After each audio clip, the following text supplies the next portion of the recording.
सुंदर दिसण्यासाठी खूप जास्त पैसे खर्च करावे लागतात का? किंवा खूप जास्त मेकअप करावा लागतो का? नाही. सेल्फ ग्रूमिंगच्या या काही टिप्स आहेत, त्या जर तुम्ही फॉलो केल्या तर नक्कीच तुम्ही सुंदर, आकर्षक आणि नक्कीच स्टायलिश दिसू शकता. तर चला मग बघूया आपण अशा कोणत्या आहेत सेल्फ ग्रूमिंगच्या टिप्स, जेणेकरून तुम्ही सुद्धा खूप जास्त चांगले, आकर्षक आणि सुंदर दिसू शकता. तुम्ही म्हणाल सेल्फ ग्रूमिंग म्हणजे काय? अगदी सोपं आहे. सेल्फ ग्रूमिंग म्हणजे काय? आपल्या शरीराची, दिखाव्याची छान अशी काळजी घेणं किंवा आपण इन्हान्स होणं किंवा आकर्षक दिसणं, ह्याला म्हणतात सेल्फ ग्रूमिंग. आणि खूप सोपं आहे शरीराची काळजी घेणं किंवा केअर घेणं आणि नीटनेटकं राहणं, ह्यालाच म्हणतात सेल्फ ग्रूमिंग. तर आज आपण बघणार आहोत अशा काही टिप्स ज्यांनी तुम्ही नक्कीच ग्रूमिंग आणि स्टायलिश दिसू शकता. व्हिडिओच्या एंडला मी अशा काही महत्त्वाच्या टिप्स सांगणार आहे, जेणेकरून तुम्हाला सुद्धा कळेल की त्या टिप्स यूज केल्यानंतर नक्कीच तुमचा आकर्षकपणा वाढेल.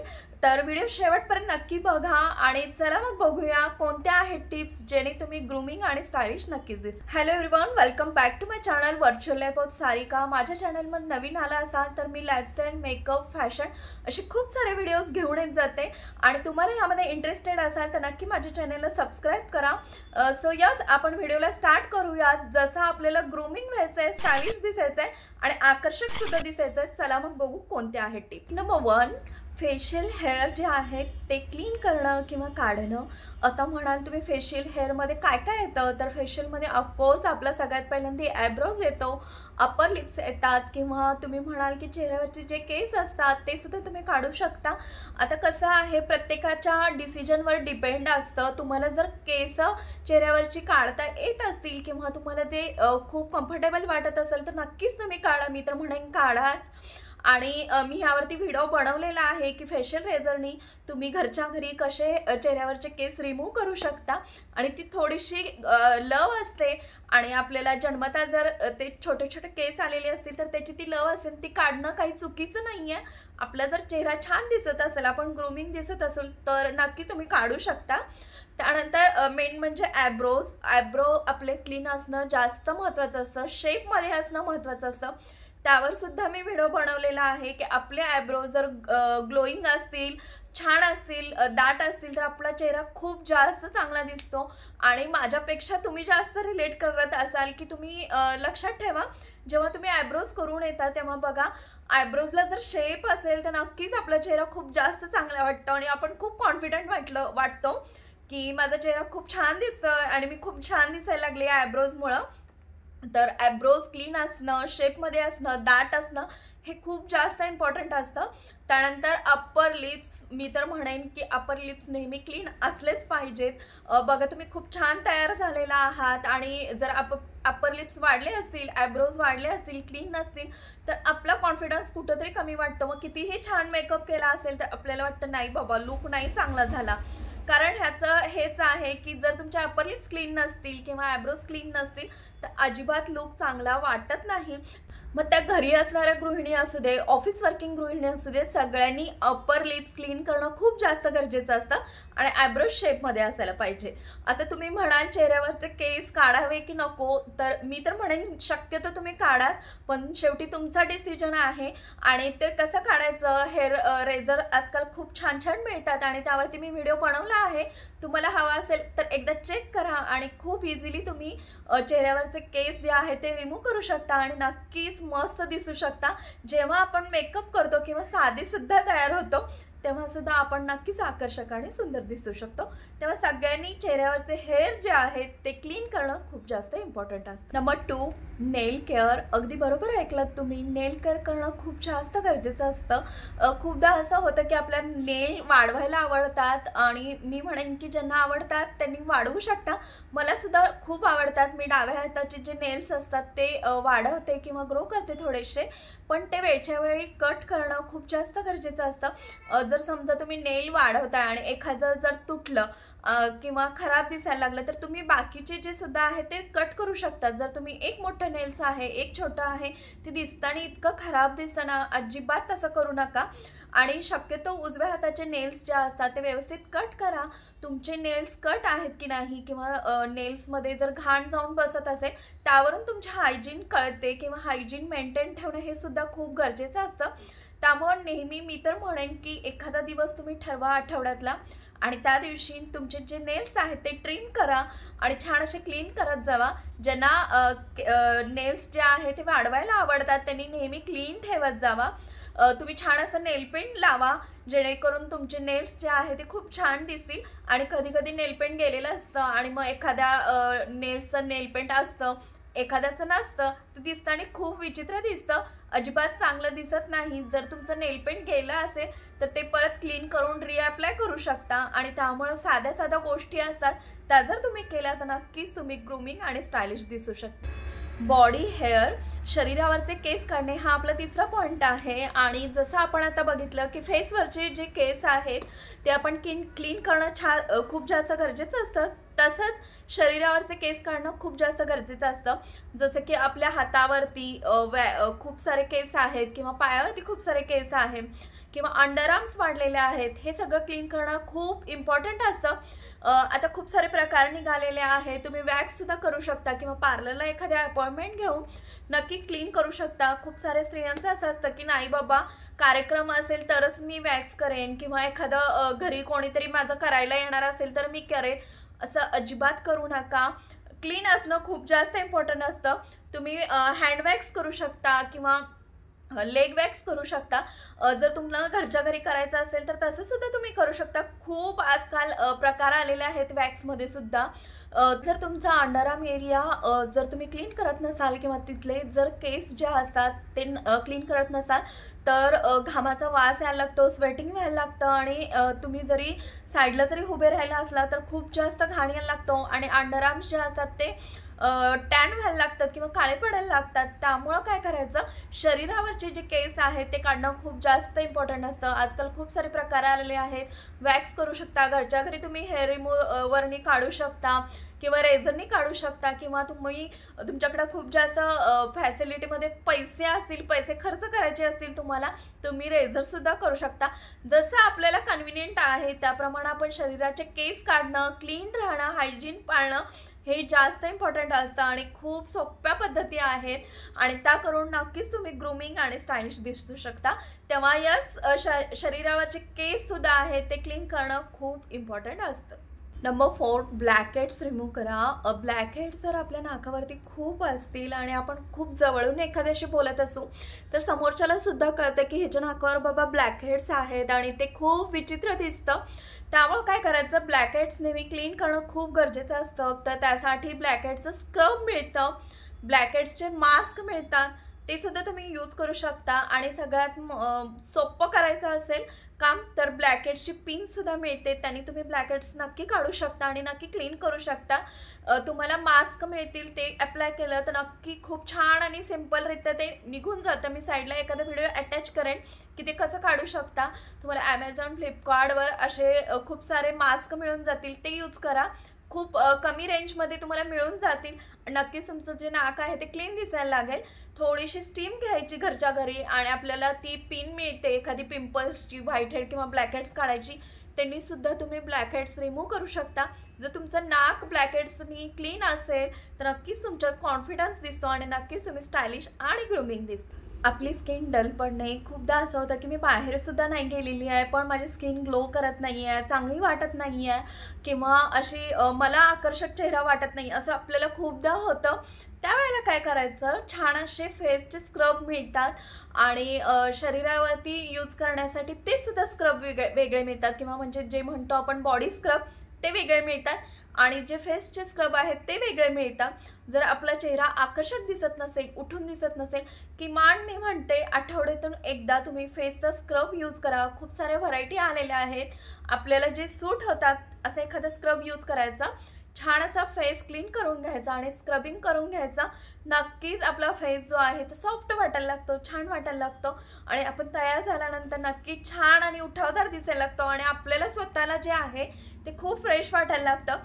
त्यामुळं आठवड्यातून एकदा छानसा स्किनचा किंवा फेसचा जो स्क्रब असतो तो नक्की तुम्ही यूज करू शकता. नंतरची 5वी टिप अशी आहे ती म्हणजे स्किन केअर. खूपदा असं होतं की आपण सगळं करतो पण स्किनची केअरच घेत नाही आणि आपल्याला असं वाटत असतं बाबा मी डल दिसते, मी छान दिसत नाही आहे, माझी स्किन अजिबात चांगली दिसत नाही आहे. तुम्ही जर केअरच घेत नसाल तर कशी तुमची स्किन छान दिसेल. तुम्हाला ग्रो होण्यासाठी, छान दिसण्यासाठी केअरसुद्धा घ्यावी लागेल ना, मग खूप जणांचं असं असतं की मी खूप सारे महागातले प्रोडक्ट वापरले तरच माझी स्किन छान होईल का? बिलकुल नाही आहे. खूप सारे प्रोडक्ट्स वापरले म्हणजे असं काहीच नसतं. मिनिमाइज प्रोडक्ट, कमी प्रोडक्ट तुम्ही जरी वापरले, योग्य प्रोडक्ट जरी वापरले, तर स्किन नक्कीच तुमची छान होऊ शकते. तर त्यासाठी काय करायचं, मी तर म्हणेन मॉइश्चरायझर मस्ट आहे. मॉइश्चरायझर लावणं खूप जास्त गरजेचं असतं. तुमच्या स्किन टाईपनुसार तुम्ही मॉइश्चरायझर निवडा. दुसरं म्हणजे तुम्हाला सनस्क्रीन मस्टच आहे. तुम्ही उन्हामध्ये जा किंवा घरी असा, गृहिणी असा किंवा ऑफिसला जाणारे असा, तुम्ही सनस्क्रीन यूज करणं खूप जास्त इम्पॉर्टंट असतं. मी त्यावर सुद्धा व्हिडिओ बनवलेला आहे. तुम्हाला SPF 50 असलेलं pH लेवल किती आहे हे चेक करून तुम्ही सनस्क्रीन घ्यायचं आहे. ह्या 2 गोष्टी तुम्ही स्किन केअरमध्ये नक्की यूज करा. आणि मी तर म्हणेन छान असा फेस वॉशसुद्धा यूज करा, जेणेकरून तुमचा चेहरा जो आहे तो क्लीन वाटेल. मॉइश्चरायझर आणि तुम्ही छान असं सनस्क्रीन यूज केलं तर नक्कीच तुमची स्किन ही खूप जास्त चांगली राहील. कुठल्याही गोष्टीची केअर घेतल्याशिवाय ती गोष्ट छान दिसत नाही किंवा चांगली वाटत नाही. छोटंसं कुठलंही उदाहरण घ्या, तुम्ही एखाद्या गोष्टीकडे लक्षच दिलं नाही, ती तशीच पडू दिली. घरातली किचनमधली सुद्धा गोष्ट बघा, जर तुम्ही किचन ओटा जर क्लीनच करत नसाल, कधी त्याच्याकडे लक्षच देत नसाल आणि म्हटला की माझा किचन कटा व्यवस्थितच नाही आहे, कसा राहील? तसंच आहे, स्किन केअर करणं खूप जास्त इम्पॉर्टंट असतं. तुम्ही स्किनची जर काळजी घेतली तर नक्कीच तुम्ही खूप छान, मस्त आणि आकर्षक दिसू शकता. हेअर केअर, जसं आपण बॉडीची केअर घेतलेली आहे, स्किनची केअर घेतलेली आहे, तशीच हेअरची सुद्धा केअर घेणं खूप जास्त गरजेचं असतं.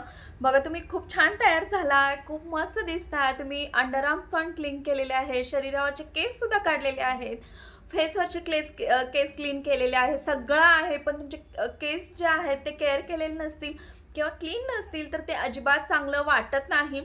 त्यासाठी हेअरची केअरसुद्धा घेणं खूप जास्त गरजेचं असतं. जसं की तुम्ही छान, तुम्हाला सूट होणार असा शॅम्पू यूज करा.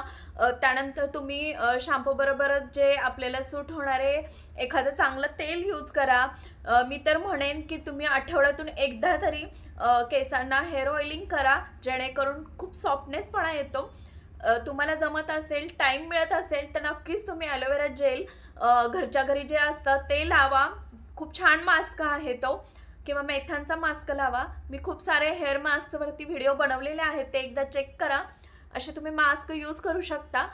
नेहमी आपण उठल्यानंतर केस आपले क्लीन करणं, म्हणजेच केस छान विंचरून घेणं, हेअरस्टाईल म्हणजे अगदी आपल्याला जमतात, सोप्या साध्या त्या करणं, हे सुद्धा खूप छान वाटतं. त्यामुळं छान असं शॅम्पू यूज करा जो तुम्हाला सूट होतो. त्यानंतर जसं तुम्ही शॅम्पू यूज करता तुम्हाला सूट होणारा, अगदी मी म्हणत नाही आहे की महागातले प्रोडक्टच यूज करा किंवा तुम्ही जावा आणि आता लगेच स्ट्रेटनिंग करून या, असं अजिबात नाही आहे. जे आपल्याला देवानी एक छान असे केस दिलेले आहेत त्याची केअर घेणं खूप जास्त गरजेचं असतं. तुम्हाला सूट होणारा असा शॅम्पू घ्या, कधीही माइल्ड शॅम्पू यूज करायचा सूट होणारा. त्यानंतर कंडिशनर पण खूप मस्त असतं, त्यामुळं खूप छान आणि सिल्की हेअर होतात. आणि कंडिशनर लावताना खालच्या पोर्शनमध्ये कधीही कंडिशनर लावायचं, वर अप्लाय नाही करायचा. त्यानंतर मी म्हणेन हेअर ऑइलिंग करा. छान छान असे घरगुती हेअर मास्क असतात, खूप सारे व्हिडिओज आहेत त्यावरती, ते एकदा चेक करा. तसं हेअर मास्क लावा, छान सोप्या साध्या हेअरस्टाईल करा, छान नीट क्लीन राहा. हा सोप्या अगदी हेअर केअरच्या टिप्स आहेत आणि त्या नक्की तुम्ही केल्या तर नक्कीच तुम्ही खूप छान ग्लोईंग आणि मस्त दिसू शकता. ह्या ग्रोमिंगमधल्या खूप सोप्या टिप्स आहेत, त्या जर तुम्ही केल्या आणि तुम्ही हेअरची जर काळजी घेतली तर नक्कीच तुमचे हेअर खूप जास्त चांगले दिसतील. मग तुम्ही खूप सिंपल जरी असा मेकअप केला असेल, खूप सिंपल जरी आवरला असेल, हेल्दी हेअर असतील तर नक्कीच आपण खूप जास्त चांगले दिसतो. त्यानंतरचं पॉईंट आहे तो किंवा टिप्स आहे ती म्हणजे ओरल हायजीन. हे खूप इम्पॉर्टंट असतं. खूप जणांना असं असतं की मी सकाळी ब्रश केलेला आहे, त्यानंतर आपलं ब्रश केल्यानंतर खूप सारं खाणं होतं, म्हणजे नाश्ता होतं, जेवण होतं, नंतर 5चा नाश्ता होतो, डिनर होतं, खूप दिवसभर आपलं खाणं चालू असतं. त्या खाण्यामध्ये आपण खूपदा असं होतं की मग कधी कांदा खाल्लेला आहे, खूप स्ट्रॉंग स्मेल येणारे पदार्थ खाल्लेले आहेत, किंवा लसूण खाल्लेले आहे, लसणाची चटणी खाल्लेली आहे. खावा, तुम्ही नक्की खाऊ शकता, पण आपल्या लक्षात येत नाही की त्याची स्मेल जी आहे, आपण खूप जास्त जवळून एखाद्याशी बोलत आहोत, खूप बॅड इम्पॅक्ट पडतो, अतिशय घाण वाटतं. समजा जर तुम्ही कांदा खाऊन गेलेला आहे आणि एखाद्याशी बोलत आहात तर खूप जास्त घाण स्मेल यायला लागते आणि आपला जो आहे तो बॅड इम्पॅक्ट पडायला लागतो. त्यासाठी काय करायचं, जर तुम्ही असे पदार्थ खाल्ले असतील, कन्झ्युम केले असतील, तर नक्कीच एकदा तुम्ही पुन्हा ब्रश करू शकता. तुम्ही छान असे क्लीन टीथ करू शकता. हे खूप बेसिक आहे, पण सांगणंसुद्धा तितकंच गरजेचं आहे. संध्याकाळीसुद्धा झोपण्यापूर्वी एकदा ब्रश नक्कीच करा.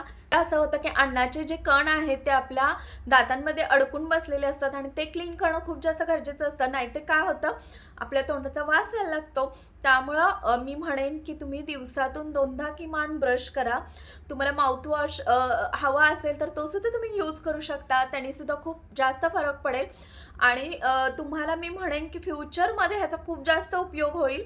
जर तुमचे टीथ क्लीन असतील तर तुम्हाला डेंटिस्टकडे जायचीसुद्धा गरज नाही आहे. कारण खूपदा असं होतं की आपण बघतो खूप जण डेंटिस्टकडे सारखं जात असतात. मग मला कॅपच बसवायची आहे, मला हेच करायचं आहे, माझे टीथ क्लीनच करायचे आहेत. हे काहीही करावं लागत नाही. मला तरी नाही आठवत की मी आजपर्यंत डेंटिस्टकडे गेलेली आहे. आपले जर टीथ जे आहे ते क्लीन असतील, नीट असतील, हायजीन आपण पाळत असू, तर ह्या सगळ्या गोष्टी कराव्याच लागत नाहीत. हा ग्रूमिंगचा एक भाग आहे. त्यामुळं नक्कीच तुम्ही थोडंसं काहीतरी खाल्लं असेल किंवा जे स्ट्रॉंग स्मेल येणारे जे पदार्थ खाल्ले असतील तर नक्कीच तुम्ही ब्रश करा आणि मी म्हणेन किमान दिवसातून 2दा तरी ब्रश करा, जेणेकरून फ्युचरमध्ये सुद्धा तुम्हाला डेंटिस्टकडे जायची गरजच पडणार नाही. नक्कीच तुम्ही छान आणि मस्त दिसू शकता. खूप सारे छान तयार झालेलं आहो, छान हेअरस्टाईल केलेली आहे, सगळं क्लीन, बॉडी क्लीन केलेली आहे. पण लिप्स जे आहेत ते आपले फाटलेले आहेत, खराब दिसत आहेत, तर ते अजिबात चांगलं दिसत नाही. त्यासाठी लिपची केअर करणंसुद्धा खूप गरजेचं असतं. त्यासाठी काय करायचं, थोडासा मध घ्यायचा, त्यामध्ये पिठी साखर जी असते ती मिक्स करायची आणि थोडंसं लिपला स्क्रबिंग करायचं. हे घरच्या घरी साधा असा उपाय आहे, ते तुम्ही नक्की करू शकता.